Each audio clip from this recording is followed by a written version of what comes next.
Let's know about emergency situation में किस प्रकार से पेशेंट्स को प्रायोरिटाइज किया जाता है, यानी कि ट्राइएज सिस्टम के बारे में। तो ट्राइएज सिस्टम की जो फर्स्ट कैटेगरी है उसको अपन बोलते हैं इमरजेंट कैटेगरी। इसको रेड कलर कोडिंग दी जाती है और इन पेशेंट को फर्स्ट प्रायोरिटी पे रखा जाता है।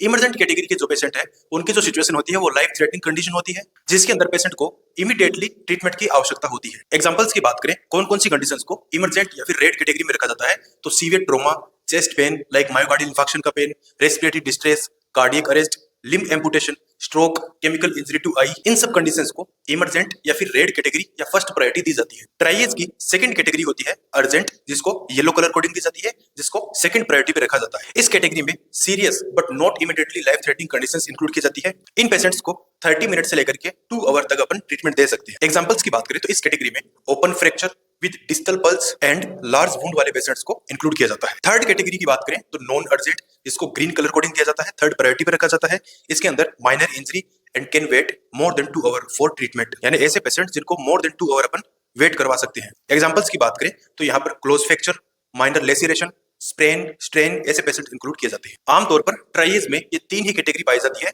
इनके अलावा एक फोर्थ कैटेगरी भी होती है जिसको अपन बोलते हैं ब्लैक कैटेगरी। इस कैटेगरी में डेड या फिर एक्सपेक्टेड टू डाई पेशेंट जो मरने वाले होते हैं उनको इंक्लूड किया जाता है।